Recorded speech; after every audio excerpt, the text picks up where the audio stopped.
안녕하세요. 30대 중반에 이혼 소송 중인 여자입니다. 제 또래들은 다들 아이도 둘씩 있고 어떤 친구는 셋도나 행복하게 잘 살고 있는데 저는 아이도 없고 그나마 믿고 살던 남편 하나마저 이제 없고 홀로서기 하게 되네요. 마음이 착잡하지만 한편으로는 지옥 같은 시댁에서 벗어나 다행이라고 생각이 듭니다. 저는 교사고요. 임용되고 한 2년까지 소개팅 무수히 많이 받았습니다. 신규 교사면 주변에서 선이고 소개팅이고 엄청 들어옵니다. 아무래도 아직 어리다 보니 여기저기서 채가려고 많이 애쓰기도 하고요. 그때 받은 소개팅에 나온 남자들은 전부 제 학벌이랑 집안 사정 등을 캐묻는데 바빴던 반면 지금의 제 남편은 흡사 10대들이 첫사랑 만난 것 마냥 저 자체에 홀랑 빠져 수줍은 소년과도 같은 모습을 보이더라고요. 남편은 저보다 7살이나 많았는데도 전혀 그 나이 또래의 여우 같은 모습이 안 보이더라고요. 제 연봉이나 결혼 후 아이를 가지면 육아와 살림의 비중을 어떻게 둘 것이냐, 부모님이 노후 준비는 잘 되어 있냐 등의 현실적인 질문은 단 하나도 하지 않고 제가 좋아하는 음식이나 제 유일한 취미인 기차 여행 등에 크게 공감해주며 저 그대로의 모습에 관심을 가지고 응원해 주더라고요. 그런 모습이 너무 색달랐고 저 역시 매력을 많이 느껴 사귀게 된 남자였습니다. 그때가 고작 25살이었는데 연애하고 3개월도 안 됐는데 남편 쪽에서 결혼을 엄청 서둘렀어요. 남편은 공기업 다니는 사람이었고 시댁도 사정이 나빠 보이지 않았어요. 이래저래 조건도 괜찮고 또 무엇보다 남편이 저를 많이 좋아해 주니까 솔직히 그거 하나 믿고 연애 8개월 만에 초고속 결혼했습니다. 솔직히 결혼 생활 자체는 괜찮았어요. 남편도 살림에 관심이 많아서 집안일은 거의 반반하거나 혹은 남편이 조금 더 하기도 했고요. 성격도 자상한 편이라 제가 아침 거르고 나가지 않도록 냉장고에 죽이나 약밥 같은 걸 손수 만들어 넣어놓고 제가 아침에 데우기만 하면 먹을 수 있도록 준비해주는 사람이었습니다. 7살이라는 나이 차이가 어떤 사람은 별로 많지 않다고 할 수는 있겠지만 솔직히 말해서 제가 초등학교 6학년 때 남편은 대학생이었어요. 세대 차이가 안 날 수가 없었습니다. 그래서인지 그 화목한 결혼생활 와중에도 이따금씩 부딪히는 일이 없진 않았어요. 거의 시댁 문제였습니다. 시어머니는 생각보다 훨씬 타이트하게 저를 구속하고 마음대로 조종하려 드시더라고요. 앞서 말했듯이 저는 좀 일찍 결혼한 편이고 친정엄마가 저 중학생 나이에 돌아가셨기 때문에 이렇다 할 살림을 배우고 결혼하진 않았습니다. 물론 친정어머니가 버젓이 계신 경우라도 모든 신부가 결혼하자마자 마법처럼 살림을 잘하진 않잖아요.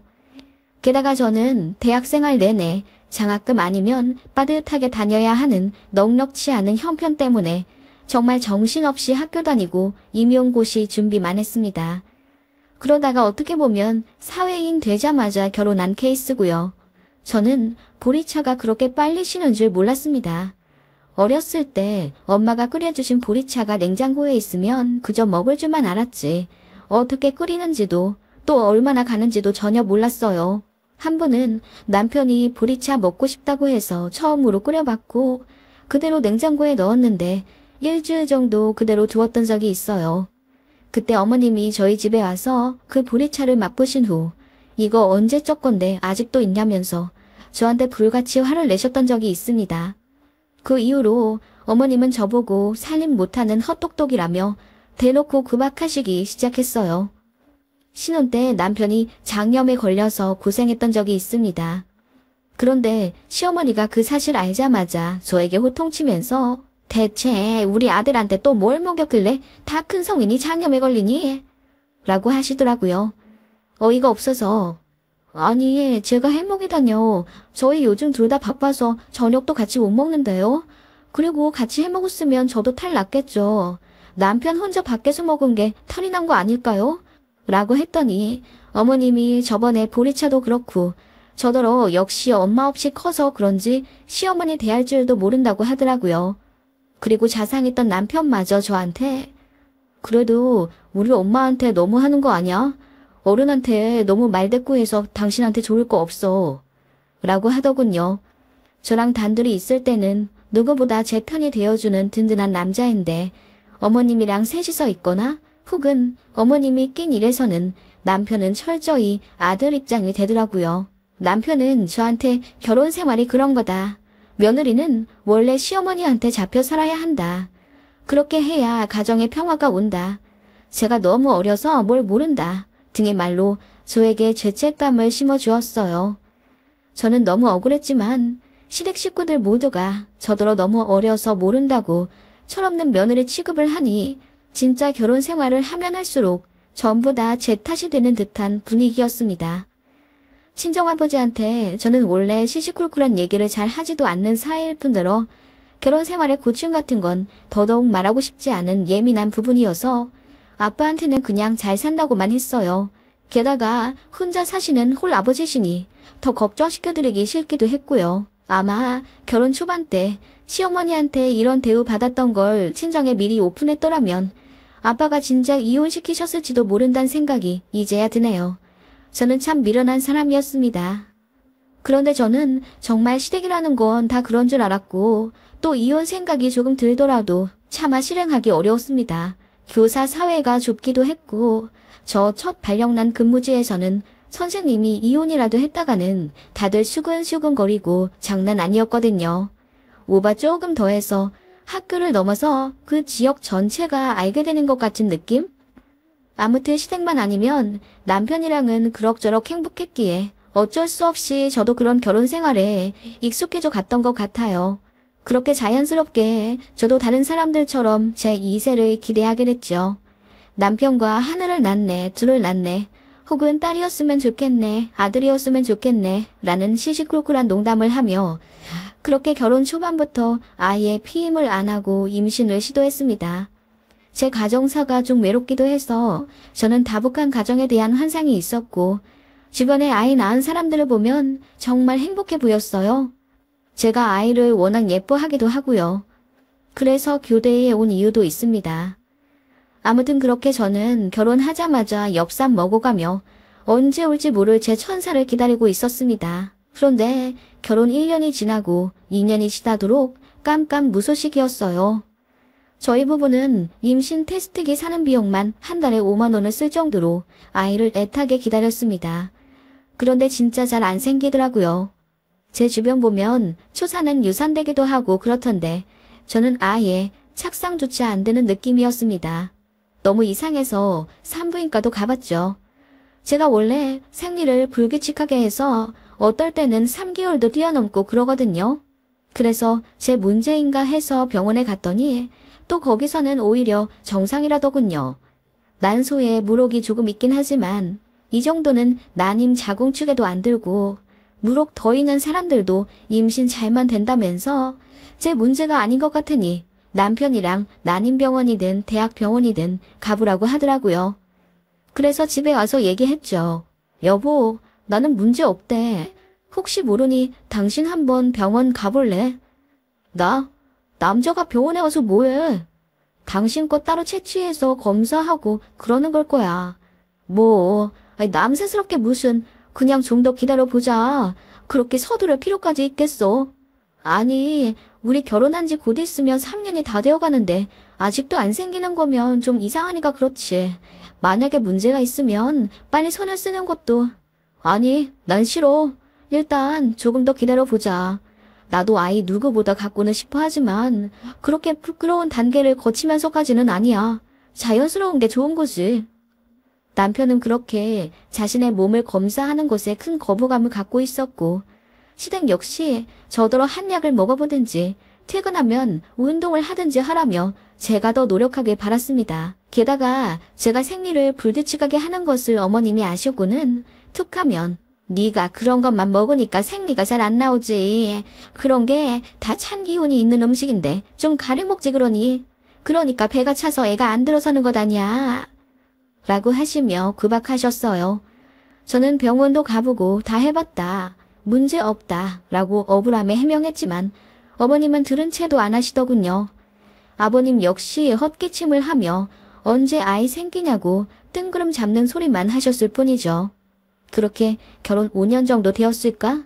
그쯤 되니 저는 안 먹어본 약이 없을 정도였죠. 한의원도 다니고 자궁에 좋다는 영양제는 직후 해서까지 꾸준히 먹었습니다. 그렇게 노력한 덕분인지 생리불순도 많이 개선되었고 제 체력 역시 많이 좋아졌어요. 저는 정말 이대로 아이만 가지면 아주 감사하게 키울 자신이 있는 몸이 되었고 남편도 담배를 끊고 본격적으로 건강한 몸 만들기에 주력했어요. 제가 주는 영양제도 거부하지 않고 먹었고 제가 운동 가자고 하면 군말 없이 따라 나서더군요. 그리고 날짜 철저하게 계산해가면서 배란기에 서로 노력하는 것도 잊지 않았고요. 아무튼 그렇게까지 했는데도 진짜 아이가 안 생겼어요. 이쯤 되니 집착이 아닐까 싶을 정도로 툭 건들면 눈물이 나오고 우울감까지 느껴지더군요. 그래서 결국 남편에게 난임병원 다니자고 했습니다. 시험관 할 거면 빨리 하는 게 좋대. 남자 정자도 늦기 전에 빨리 채취하는 게 좋다더라. 우리 그만 마음고생하고 이제 병원 다니자. 응? 싫어. 난 인공적인 거 싫다고 했잖아. 내가 언제 네가 하자는 거 거절한 적 있어? 네가 주는 영양제 단 한 번도 거부하지 않고 먹었어. 네가 운동 다니자고 하면 쪼르르 나가고 네가 밤에 하자고 하면 나 쉬고 싶은 거 꼭 참고 너한테 맞춰줬어. 나도 아이 갖고 싶어. 그런데 자연스럽게 아이가 오는 게 좋지. 나는 병원 절대 안 다녀. 그렇게 남편은 난임병원 가는 걸 극구 반대했어요. 아이 갖는 것도 솔직히 부부 공동의 의사로 계획되어야 하는 거지. 누구 한 명의 의견에 맞출 수도 없기에 제가 강제로 남편을 끌고 난임병원에 갈 수도 없고 그냥 시간 날 때마다 인터넷에서 난임으로 고생하는 부부들의 인터뷰, 동영상 같은 것도 보여주고 대화도 시도하면서 남편을 설득하는데 많은 날들을 쓴 것 같네요. 남편이랑 시댁은 저희가 자연스러운 방법으로 아이 갖기를 원했고 제가 말하는 시험관 시술은 하늘의 뜻을 거스르는 거라고 했어요. 참 답답했지만 또 어떤 사람들은 결혼 10년 만에도 생기고 그러니까 조금 더 기다려봐도 되지 않을까 싶은 신락 같은 희망도 있었던 건 사실입니다.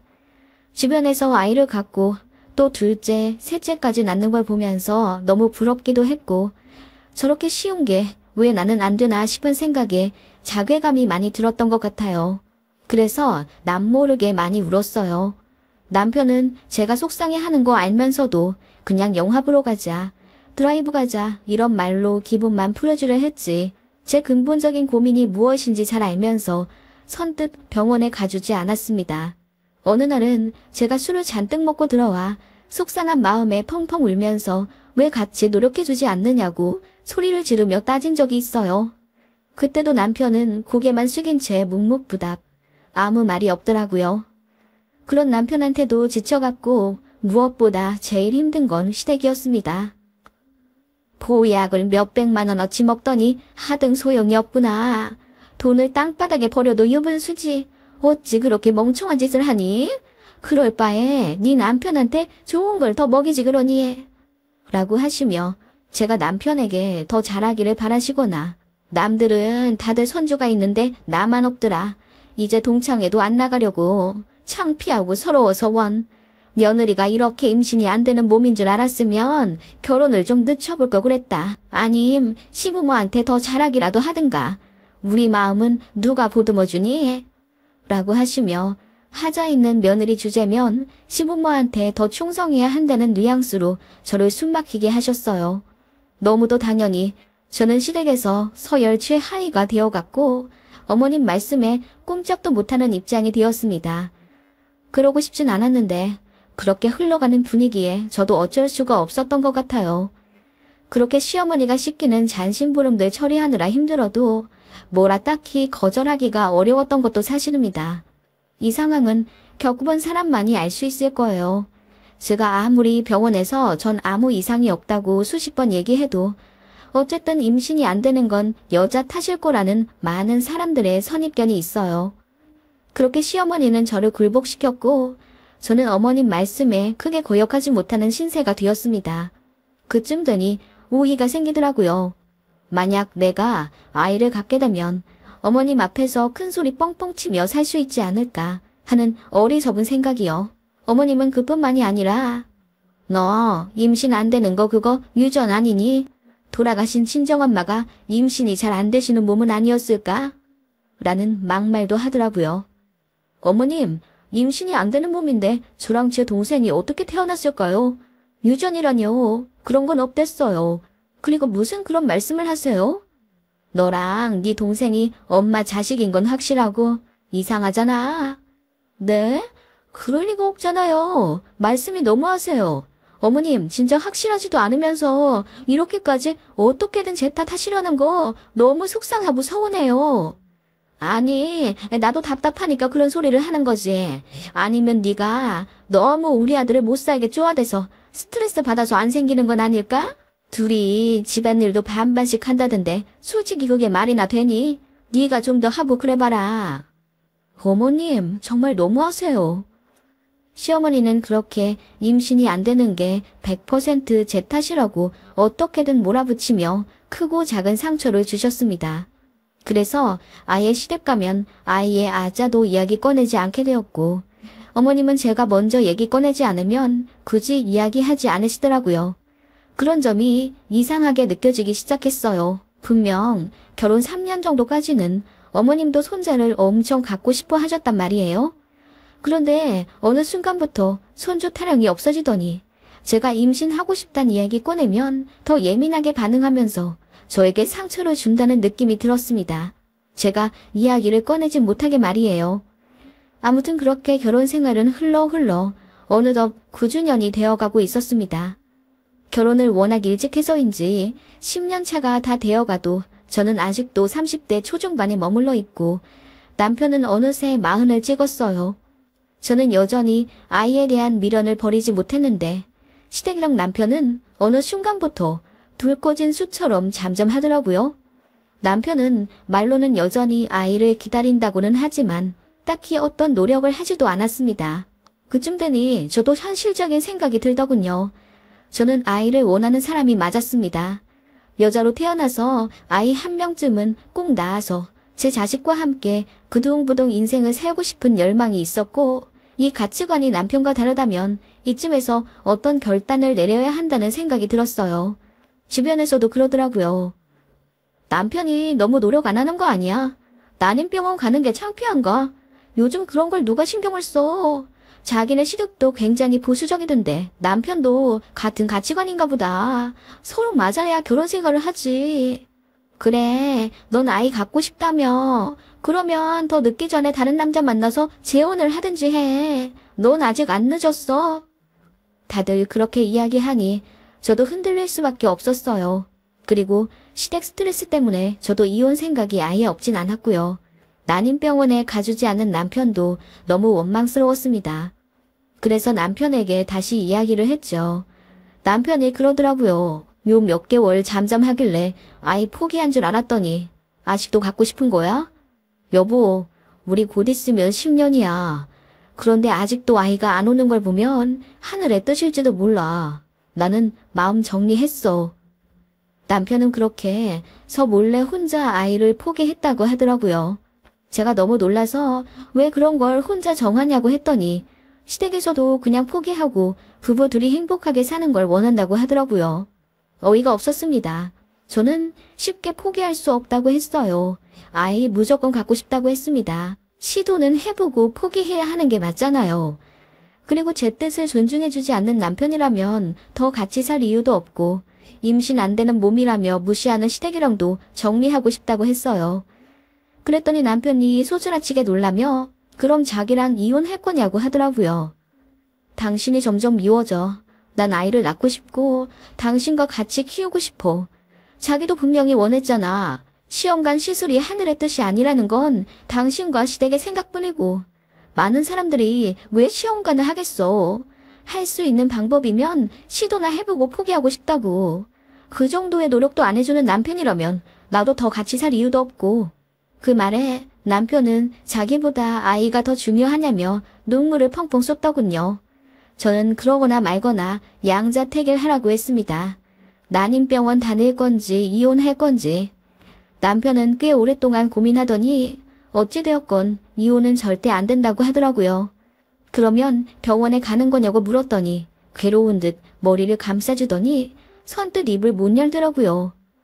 답답한 마음에 제가 먼저 일어나며 그럼 이혼하는 걸로 알겠다고 했더니 남편이 제 손을 덥석 잡으며 하는 말. 나 사실 무종자증이야. 라고 하더군요. 제가 무슨 말을 들었는지 순간 파악이 되지 않았습니다. 사실 그전에도 제가 농담 삼아 혹시 당신한테 씨가 없는 건 아니냐며 물었던 적이 있어요. 그때마다 남편은 절대 아니라며 본인이 얼마나 건강한지 설명하느라 일장연설을 했었고요. 솔직히 이 정도로 임신이 안 되면 남편 쪽에 문제가 있진 않을까 싶은 생각이 있긴 했지만 저는 제가 워낙 생리불순이라 제 쪽에 더 포커스를 맞췄던 거고요. 무종자증이라는 게 흔한 사례도 아니고요. 전체 남성의 1% 될까 말까 하는 희박한 확률이에요. 그러니까 설마가 사람을 잡을 줄 몰랐습니다. 제가 소리를 지르며 그걸 어떻게 알았으며 왜 이제 말하냐고 그야말로 미친 듯 날뛰었습니다. 남편은 묵묵부답 고개만 떨구고 있더라고요. 그 꼴 보니 갑자기 시댁이 불현듯 생각나더라고요. 이상했어요. 언젠가부터 손주 타령이 딱 끊긴 게 말이에요. 그래서 당신 부모님도 알고 계시냐고 물으니 알고 있다고 하더군요. 배신감에 눈물이 멈춰지지 않더라고요. 그래서 언제 알았냐고 했더니 결혼 3년째쯤 제가 난임병원 얘기했을 때 혹시 몰라 먼저 정자검사를 해봤다고 하더라고요. 사실 엄마가 먼저 검사해보자고 해서 혹시나 했는데 무종자증이 맞더라고. 뭐라고? 근데 왜 얘기 안 했어? 왜 어머님도 당신도 꿀먹은 벙어리 마냥 입 떴던 것 아니냐고. 엄마가 말하지 말래. 그걸 굳이 말해야 하냐고. 약점 잡히면 밥 얻어먹기 힘들다면서 그냥 가만히 살다가 당신 아이 포기시키라고. 뭐라고? 그게 정말이야. 당신들 사람 하나 이렇게 병신 만들어 놓으니 그동안 재미가 좋았겠네. 그게 아니라 여보 미안해. 알고 보니 남편은 폐쇄성 무정자증이었고 그건 약을 먹거나 호르몬 치료를 받아도 딱히 개선되지 않는다고 하더군요. 저도 잘 알고 있는 사실이었고 그래서 더 배신감에 몸서리 쳐지게 되더라고요. 그리고 남편의 순수함에 반해 결혼을 결심한 건데 남편은 그 누구보다 더 음흉한 여우였다는 걸 알게 되니 더 미치겠더라고요. 남편은 저에게 무릎 꿇고 사과하더라고요. 그걸로 분이 풀리지 않아 바로 시댁에 쳐들어갔습니다. 올 날이 아닌데 갑자기 방문한 저에게 어머님은 놀라 자빠지시더군요. 거두절미하고 바로 물었습니다. 어머님, 그이 무정자증인 거 알고 계셨어요? 뭐라고? 아니, 그게 무슨 말이냐? 제 남편이 무정자증이라던데요? 임신 안 된 거 제 탓 아니고 어머님 아들 탓이래요. 이거 아셨냐고요? 설마 다 알면서 저한테 구박하고 제 탓하셨던 거 아니겠죠? 설마 해서 물어보러 온 거예요. 어머님이 그런 파렴치한은 아니시겠죠? 파렴치한? 아니, 말이 너무 심하구나. 그래. 나는 모르는 일이다. 무정자증이면 뭐 이제 어쩔 수 없는가 보네. 이제 아이 깨끗이 포기하고 둘이 잘 살면 될 것을. 뭐가 그리 억울해서 이 밤중에 시부모한테 대뜸 찾아와서 대들긴. 어머님은 잠시 머뭇거리시더니 이윽고 평소처럼 또 욱해서 소리를 버럭 지르시더군요. 그 모습에 저도 이성을 잃고 어머님 파렴치한 맞네요. 얘기 다 듣고 온 거거든요.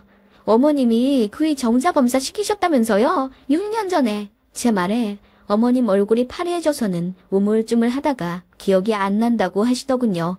나는 모르는 일이다. 워낙 오래돼서 까먹었나 보다. 나는 기억이 안 나. 그러세요? 그럼 어머님 치매 검사를 좀 받아보셔야겠네요. 당신 아들께서 씨 없는 수박이라는 걸 까먹고 사실 정도면요. 뭐라고? 치매? 너 제정신이냐? 아니, 그래. 우리 아들이 정자가 없는 게 그리 펄펄 뛸 일이니.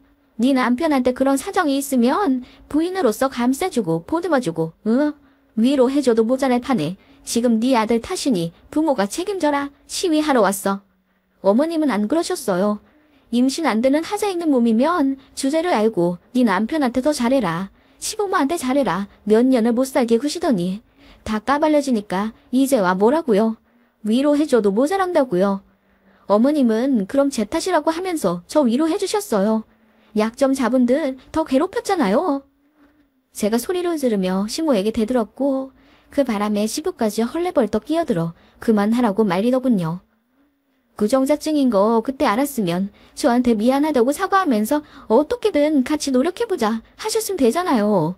사과하기 싫고 치부 드러내는 것 같아서 자존심 상해서 그런 거죠? 그러면서 며느리 자존심은 생각 안 하셨고요. 그게 아니라, 그래, 나도 뒤로 병원 알아보지 않은 건 아니다. 그런데 우리 아들 같은 경우는 폐쇄성이라 가망이 많은 것도 아니고 또 처치받고 그러려면 우리 아들이 고생을 많이 해야겠더라고. 아, 제가 고생하는 건 상관없고요. 그래서 그렇게 계획을 짜셨구나. 며느리 문제인 척 이대로 쭉 뒤집어 씌우자. 저는 근 10년간 쌓여온 울분이 쉽사리 풀리지 않았습니다. 기만당했다는 괴로움에 몸서리가 쳐지더군요. 그때 어머님이 제 뺨을 딱 때리시며 정신 차려. 네가 제정신이 아니구나. 어디 시부모 집에 한밤중에 쳐들어와서 난리야 난리긴. 그깟 정자 없는 게 무슨 대수라고. 시부모가 괜찮다고 하잖니. 손주 없어도 상관없다고. 그러니 이제 돌아가라. 내가 보기엔 너도 정상 아니다. 라고 하시더군요. 순간 저도 이성을 잃은 것 같아요. 저도 그대로 손을 들어 시모의 뺨을 세게 내리쳤습니다. 그 바람에 어머님이 어이쿠 소리를 하시며 옆으로 고꾸라지시더군요. 나만 빼고 다 해고 있었잖아. 그러면서 똘똘 뭉쳐서 죄 없는 며느리 탓하는 동안 당신 아들은 입도 뻥긋 안 하고 지켜보고 있었어. 당신 아들부터가 제정신이 아니고 당신 네들부터가 정상이 아닌데 누가 누구더러 정상이 아니라고 싸대기를 날리는 거야. 무릎 꿇고 싹싹 빌어도 모자랄 판에 뭐라고. 시부모가 괜찮으니 돌아가라고. 내가 안 괜찮은데 무슨 소용이야. 제가 그렇게 소리를 지르며 시모의 머리채를 잡았고 시부가 안절부절 못하며 미안하다고 싹싹 빌고 말리더군요. 저는 참을 수 없는 분노에 그대로 시모 머리털을 잔뜩 뽑아버렸습니다. 시모가 펑펑 울면서 다신 안 그럴 테니 이거 좀 놓고 얘기하라고 싹싹 빌더군요. 뭘 다신 안 그러겠단 얘기예요. 아들 치부 감추고 며느리한테 뒤집어 씌우면서 죄인 만들기. 그래서 노예로 부려먹기. 어떤 걸 그만하겠다는 건지 똑바로 얘기를 하세요. 어머님이 한 짓이 한두 가지가 아닌데요. 라고 했더니 어머님이 아무 말도 못하고 그저 아이고 나 죽네 소리만 하더라고요. 뒤늦게 호출당한 남편이 시댁에 들어서자마자 저는 시모 머리채를 잡은 손을 놓고 거실에 나뒹굴어져 있던 슬리퍼 한 짝을 들어 남편 싸대기를 날려버렸습니다. 모두가 벙쪄 있는 와중 저는 이혼한다고 했습니다. 그리고 순순히 조용히 이혼해주지 않을 거라고 했어요. 온 가족들에게 기만 당한 거 전부 보상받을 거라고 했습니다. 그 길로 바로 이혼 전문 변호사를 찾아가서 소송부터 걸었습니다. 남편은 처음에는 제가 하자는 대로 다 해주겠다더니 막상 제가 소송을 거니까 불임은 이혼 사유가 될 수 없다면서 배째라는 식으로 나오더군요. 그리고 제가 시모와 남편을 때린 것에 대해 폭행죄로 고소하겠대요. 저는 그동안 임신에 대한 희망으로 그 10년간 고생해가며 했던 노력들, 임신이 안 된다는 이유로 시모에게 구박당했던 언행들, 찾아보니 전화통화 녹음 기록과 문자 기록이 조금 있더라고요. 전부 제출했고 남편의 진료 기록을 찾아내서 무정자증 판정을 받았던 증거까지 모아 남편과 시댁이 명백한 사기 목적이라는 걸 증명했습니다. 될지 안 될지 모르지만 일단 할 수 있는 건 전부 했어요. 그랬더니 시댁에서 폭행죄로 고소한 거 취하했으니 저한테도 적당히 위자료 받고 협의 이혼하자며 시어머니 꼬리를 내리더군요. 저는 싫다고 했어요. 위자료랑 재산 분할도 최대로 받을 거고 이혼 소송에서 이기면 추가로 사기죄로 고소도 할 거라고 했습니다. 그랬더니 이제와 시모가 저한테 미안하다고 사과하면서 그냥 적당히 하고 끝내면 안 되냐고 비시네요. 저는 절대 적당히 할 생각이 없어요. 어떻게 해서든 끝까지 갈 거고 제가 몇 년간 힘들었던 그 몇 배로 되돌려주고 싶습니다. 그리고 그놈 무정자증인 것도 여기저기 소문 다 퍼뜨릴 거예요. 새 장가 들지 못하게 어떻게든 앞길 막아버릴 겁니다.